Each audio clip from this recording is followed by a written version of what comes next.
Hi friends, Liz here, your 50/50 gal. Today's kind of a different video in the sense that it's all about preserving food, not having food go to waste. So I just want to share with you some tips and tricks that I have kind of just figured out throughout the years around starch solution, when I prep my vegetables, when I prep food, how to store it. Because here's the thing. I don't like to waste food. Food is expensive nowadays. So I like to be able to preserve it as much as I possibly can. I used to preserve food so much like 2 to 3 years ago. And I learned about vacuum sealing and using the proper bags and just seeing how long food can actually be stored. If you vacuum seal food correctly, it can be preserved like in your pantry, but also in your freezer.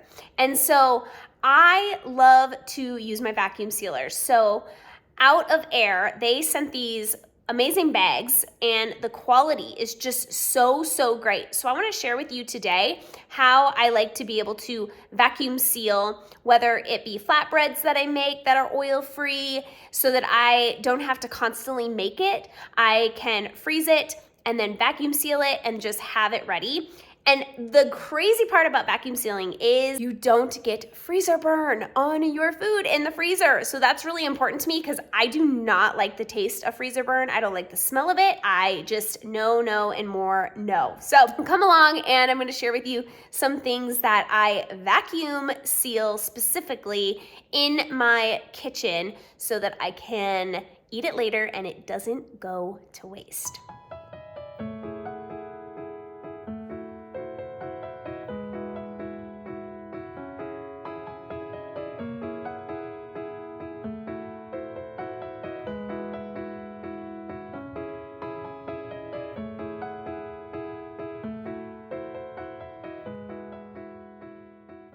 My go-to things that I am putting in vacuum sealed bags currently are avocados.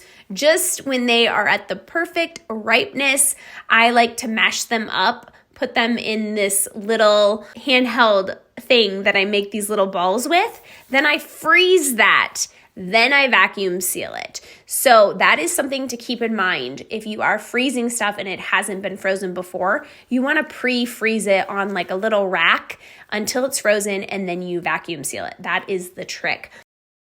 I also love to make fresh sourdough items, but I just don't eat them that quickly. So it is really important that I can vacuum seal them and add them to the freezer so that I can just grab one at a time as I am craving some flatbread.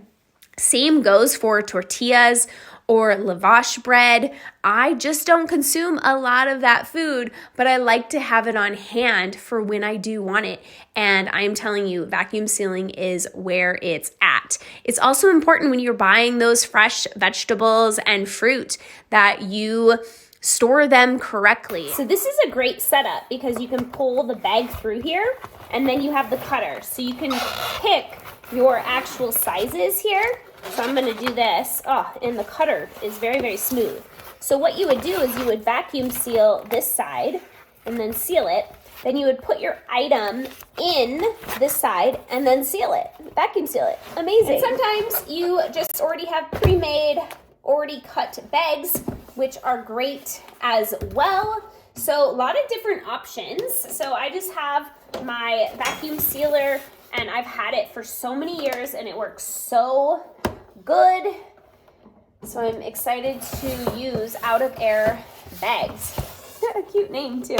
So if you've been here for a while, you know that I like to buy bulk, but I don't want freezer burn on my bulk items. And so it is important that when I do get these items, I vacuum seal so that I get the ultimate freshness. And so here's what I'm going to do. I'm going to take my vacuum sealer here and I'm just going to seal the first side of that one that I cut. And then once it's sealed, I'm going to pull it out. I'm going to put the broccoli in it and then seal it on the other side. And I like to do this because of different portions. So if I know it's like 2 people going to eat this meal, it's great if I put enough for 2 people. So you can see that side is sealed here. And I'm just gonna pour in some of this broccoli for a portion that I'm gonna use. So this is a good size portion. So that bottom is sealed, so I'm making a custom one. And then here I'm going to vacuum it so you'll hear the sound.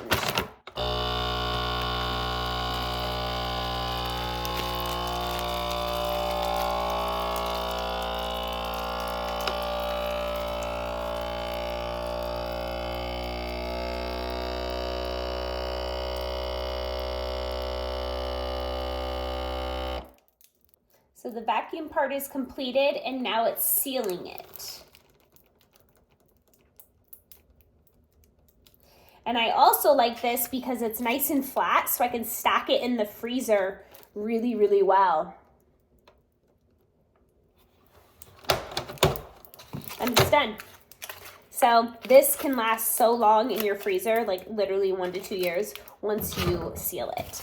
So we're gonna try out the quart size. I do like the quart size. It's just a really nice standard size for portions for me.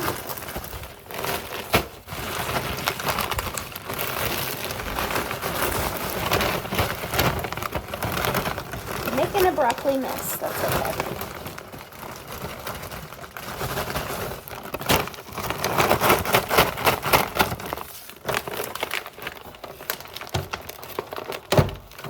And I'll just continue moving through this process until this is completely empty.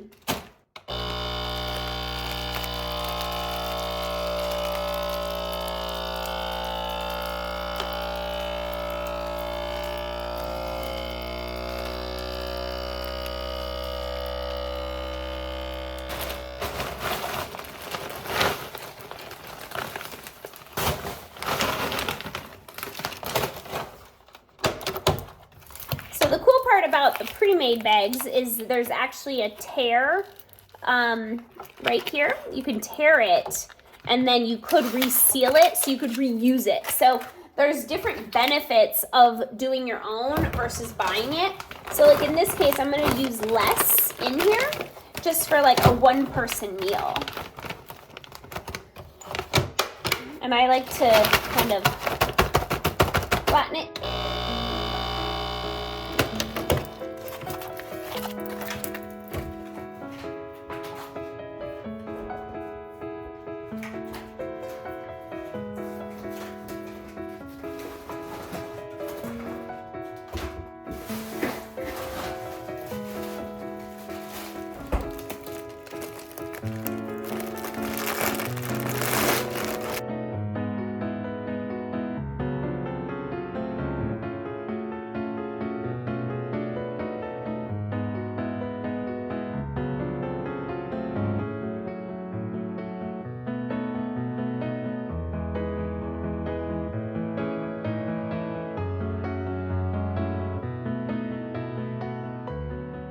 So I've used 2 different bags. I used the pre-made and the custom made. So different options.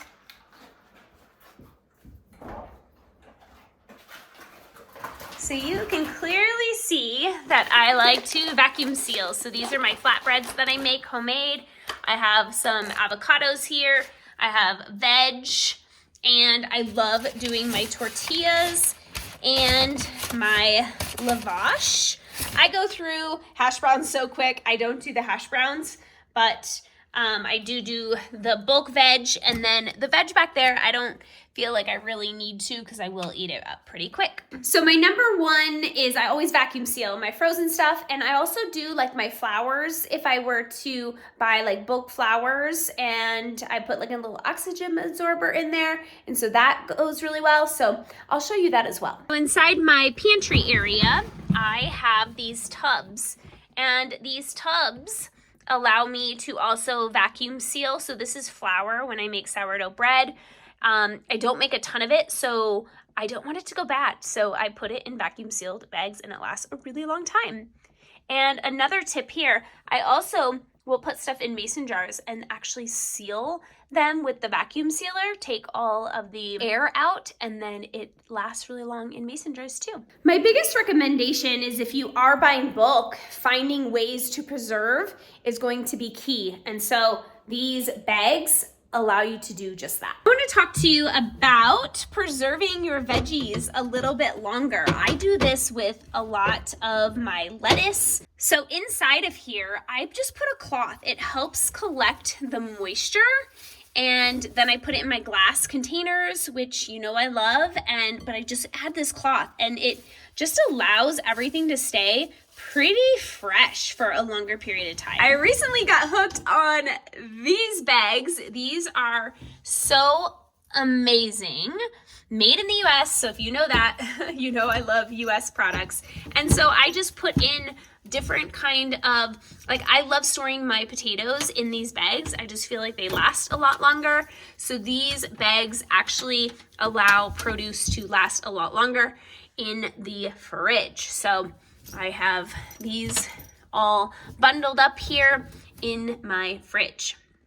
Number one, vacuum seal your bulk items or things that are going into the freezer or things that you just know you can't eat right away or it's going almost bad, like avocados. I love being able to vacuum seal avocados and then I can take them out of the freezer anytime, and that is perfect for me, especially if I don't want to eat a whole avocado. I only eat like 1/4 and I don't want to eat it for a while later. I freeze it. Number two is you are going to put a cloth in your veggies just to soak up some of that moisture. That definitely helps preserve it longer. And number three is find these baggies or wrap your produce in these bags or even cloths, because it helps take the moisture out of the item so it's not going bad as quickly. There's so many other ways of preserving food, adding them to mason jars, and then like berries do really well in mason jars. I just don't buy a lot of berries, but I am all about preserving food, allowing it to last longer, and making sure that if it goes in the freezer, I do not get freezer burn. I do not like freezer burn. So I tend to be a little particular about my food. So I wanted to share with you today just different ways how I preserve food, especially in the freezer and the refrigerator. And then if you had some items that you could use in your pantry where you could vacuum seal those, definitely where it's at. Thanks for tuning in today's video. I appreciate you being here, and I hope you got some fun tips that you can start using in your kitchen to make your food last as long as possible. Here's the thing, food doesn't last that long around here because I actually do eat a lot of the food that I do make, but if I don't and something comes up and I end up eating something different, I want to make sure that I can preserve the items that I buy for a later date. So I hope this was helpful.